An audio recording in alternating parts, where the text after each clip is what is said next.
नमस्कार दोस्तों, मैं आपका दोस्त आशीष शर्मा एक बार फिर से आशीष शर्मा क्लासेस में आपका बारंबार स्वागत करता हूं। वीडियो को स्टार्ट करने से पहले मैं आपको बता देना चाहता हूं, अगर आप चैनल पर नए हैं तो चैनल को सब्सक्राइब करना बिल्कुल ना भूलें। बेल आइकन को दबाएं ताकि जो भी आने वाला लेटेस्ट वीडियो है वो आप तक तुरंत पहुंचे, और वीडियो को अंत तक देखें ताकि आपको सभी चीज़ें जो हैं वो अच्छे से समझ में आए। इस बार इस वीडियो में हम कार्यपत्रक संख्या 66 से 70 तक के अध्ययन करेंगे, कक्षा 6 और 7 के लिए।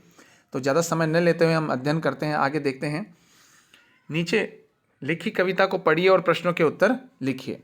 हाथी, कहो शेर सिंह, कहाँ चले तुम ढीले ढीले, रूप रंग उड़ गया, लग रहे पीले पीले। शेर, तुमने भी गजराज, कहाँ वह रूप गंवाया, सिकुड़ गई है खाल और चिपकी है काया। हाथी कहता है, सुनो शेर सिंह जी, तुमको मैं क्या बतलाऊं, जंगल सब कट गए, कहाँ से भोजन पाऊं। शेर कहता है, जंगल सब कट गए, मित्र सब ताकत खोई, भूखा मैं मर रहा, मित्र सब ताकत खोई। हाथी कहता है, जंगल सब कट गए, किस तरह पानी बरसे, पानी भर भर सूंड, नहाने को मन तरसे। अब पहला प्रश्न है, दी गई कहानी कविता को कहानी के रूप में लिखिए। एक बार शेर और हाथी रास्ते में मिले। हाथी ने शेर से कहा, तुम इतने ढीले ढीले क्यों रहते हो या क्यों हो रहे हो। तब शेर ने हाथी से कहा, तुम्हारी भी खाल चिपक गई है। तो दोनों ने बताया कि जंगल कट जाने के कारण अनेक समस्याओं का सामना करना पड़ रहा है। अब इसमें देखिए क्या है, हाथी ने शेर से क्या पूछा। तो हाथी ने शेर से पूछा कि तुम इतने ढीले ढीले और पीले पीले क्यों नजर आ रहे हो। ख है, शेर और हाथी को शरीर कमजोर क्यों हो गया था। तो इसका आंसर है, जंगल कट जाने के कारण उनको पेट भर कर भोजन नहीं मिल रहा था, बारिश भी नहीं हो पा रही थी। ग है, जंगल कटने से जानवरों का क्या नुकसान हो रहा है। तो इसमें आंसर है, जंगल कट जाने से जानवरों को रहने खाने की समस्या, पीने के लिए पानी की समस्या हो रही है। इसमें हमने इस कार्यपत्रक के संख्या हमने 66 का अध्ययन किया। अब हम देखते हैं कार्यपत्रक संख्या 67। कार्यपत्रक संख्या 67 में देखते हैं, नीचे दिए गए गद्यांश को पढ़कर पूछे गए प्रश्नों के उत्तर लिखिए। संदेश भेजने के लिए पत्र का प्रयोग कई सदियों से होता आ रहा है, लेकिन अब तो लोग ईमेल से भी तुरंत संदेश भेज सकते हैं। इंटरनेट नाम के कंप्यूटर के महाजाल की वजह से यह संभव हुआ है। आपने कंप्यूटर के बारे में तो सुना ही होगा, आपके स्कूल या किसी दुकान में शायद आपने इसे देखा भी होगा। वीडियो दिखाने वाला स्मार्टफोन भी एक तरीके से कंप्यूटर ही है। तो इसमें प्रश्न देखते हैं, क्या आपने कहीं कंप्यूटर देखा है।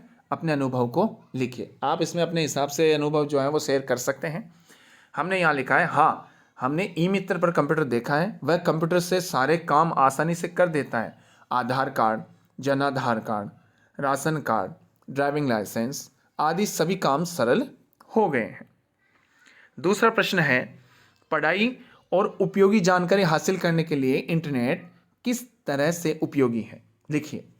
तो आंसर है, पढ़ाई से संबंधित कोई चीज़ समझ नहीं आ रही हो तो इंटरनेट के माध्यम से ऑनलाइन पढ़ाई कर सकते हैं। गूगल और यूट्यूब पर सभी पढ़ाई की चीज़ें मिल जाती हैं। तीसरा है, ईमेल को और क्या कहते हैं। तो इसमें आंसर है, इलेक्ट्रॉनिक मेल।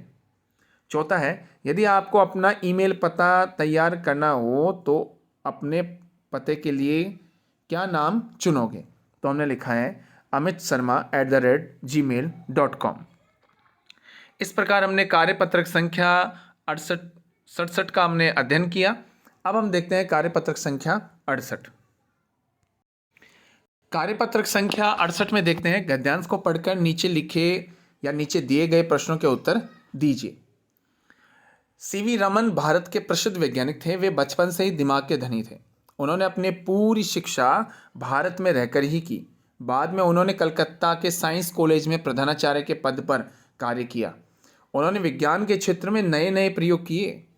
प्रकाश किरणों पर उनका शोध कार्य रमन प्रभाव के नाम से प्रसिद्ध हुआ।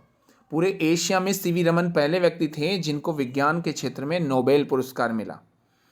पहला प्रश्न है, नीचे दी गई जानकारी में से सही जानकारी चुनिए। सीवी रमन कौन थे।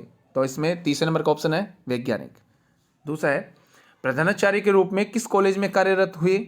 तो इसमें आंसर है साइंस कॉलेज कलकत्ता। तीसरा है उन्होंने विज्ञान के क्षेत्र में कौन सा पुरस्कार मिला? तो दूसरा ऑप्शन है नोबेल पुरस्कार।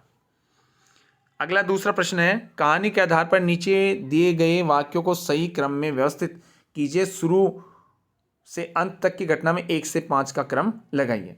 तो देखिए, प्रकाश किरणों पर उनका शोध कार्य रमन प्रभाव के नाम से प्रसिद्ध हुआ, तो ये 5वीं लाइन है। बाद में उन्होंने कलकत्ता साइंस कॉलेज में प्रधानाचार्य के पद पर कार्य किया, तीसरी लाइन है। तो देखिए नीचे से देखते हैं, जो लाइन है वो क्रम वाइज हमने लिखी है। यहाँ पे आप डिब्बों में देख सकते हैं, यहाँ पर पहली लाइन जो है वो ये आएगी, दूसरी ये आएगी, तीसरी ये आएगी, चौथी ये आएगी और फिर 5वीं ये आएगी। आप यहाँ पे देख सकते हैं, हमने यहाँ पे क्रम लगा दिया, तो आप भी इस प्रकार क्रम लगा दीजिए। तीसरा प्रश्न है शब्दों को सही क्रम में लगाकर वाक्य उन्हें लिखिए। तो है पहला है रस हिंदी खान की है, तो हिंदी रस की खान है। दूसरा है एकता ही हिंदी की कुंजी राष्ट्र है, तो हिंदी ही राष्ट्र एकता की कुंजी है। तीसरा है हिंदी है रानी की भाषाओं, तो हिंदी भाषाओं की रानी है। इसी प्रकार सीवी रमन को क्षेत्र में विज्ञान के पुरस्कार नोबेल मिला, तो सीवी रमन को विज्ञान के क्षेत्र में नोबेल पुरस्कार मिला। अगला है वैज्ञानिक भारत के सीवी रमन थे, तो सीवी रमन भारत के वैज्ञानिक थे। इसी प्रकार अगला है इनका शोध प्रसिद्ध हुआ प्रकाश किरणों पर, तो प्रकाश किरणों पर इनका शोध प्रसिद्ध हुआ। इस प्रकार कार्यपत्रक संख्या हमने 68 का अध्ययन किया। अब देखते हैं हम 69 कार्यपत्रक संख्या। कार्यपत्रक संख्या 69 में हम देखते हैं निम्नलिखित शब्दों की सहायता से नीचे दिए गए चित्र के आधार पर एक कहानी लिखिए। अब देखिए इसमें शब्द रखे हैं संकट, चीखना चिल्लाना, मित्र, सबक मिलना और सरपट भागना। अब यहाँ पे आप देखिए ये चित्र दे रखा है कि इसमें यहाँ पे कुछ मधुमक्खियों का चित्र दे रखे हैं, कुछ एक लड़की का चित्र है और लड़कों का चित्र है, और ये आगे आगे भाग रहे हैं और पीछे मधुमक्खियाँ भाग रही हैं, दौड़ रही हैं, उड़ रही हैं। अब देखते हैं इसमें हमने जो बनाया है कहानी। कुछ शरारती बच्चे एक बगीचे में गए, सुंदर सुंदर फूल देखकर वे उनको तोड़ने लगे, जबकि वहाँ फूल तोड़ना मना है लिखा हुआ था, लेकिन वे नहीं माने। जैसे ही उन्होंने फूल तोड़ने की डाली को खींचा, फूलों में बैठी मधुमक्खियों ने उन पर हमला कर दिया। मधुमक्खियों के काटने से उन्हें जलन व दर्द होने लगा। वे चीखते चिल्लाते हुए इधर उधर भागने लगे। तब बच्चों को एहसास हुआ कि हमें फूल नहीं तोड़ने चाहिए, क्योंकि इनसे पेड़ों को नुकसान होता है, अतः हमें कभी भी फूल पत्तियों को नहीं तोड़ना चाहिए। तो इस प्रकार कार्यपत्रक संख्या 69 का हमने अध्ययन किया। अब हम देखते हैं कार्यपत्रक संख्या 70। कार्यपत्रक संख्या 70 में देखते हैं नीचे दी गई पहेलियों को समझकर हल करिए। एक जानवर ऐसा जिसकी दुम पर पैसा, सिर पर है ताज भी बादशाह जैसा। दूसरा है पक्षी एक देखा अलबेला, पंख बिना उड़ रहा अकेला, बांध गले में लंबी डोर, आसमान का नापे छोर। पूरी बात कीजिए।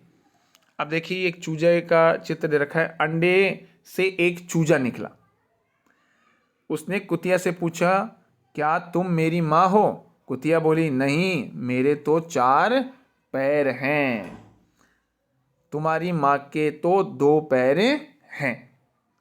चूजा क्या तुम मेरी माँ हो? लड़की नहीं, मैं तो 2 हाथ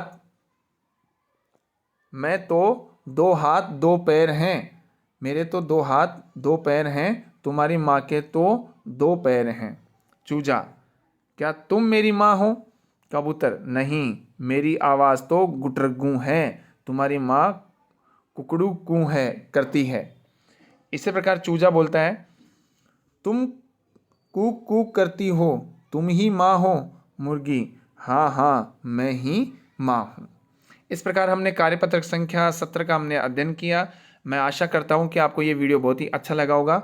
अगर आपको ये वीडियो अच्छा लगा हो तो बिल्कुल लाइक कीजिए, कमेंट करके हमें बताइए आपको वीडियो कैसा लगा है। अपने मित्रों से शेयर करना बिल्कुल ना भूलिए, और आपको बहुत ही महत्वपूर्ण कार्य है, सब्सक्राइब करना बिल्कुल भी ना भूलें। वीडियो को अंत तक देखें और बेल आइकन को दबाएं ताकि जो भी आने वाला लेटेस्ट वीडियो है वो आप तक तुरंत पहुंचे। हम आपसे फिर से अगले वीडियो में मिलेंगे, तब तक के लिए हमें इजाज़त दीजिए। जय हिंद, जय भारत।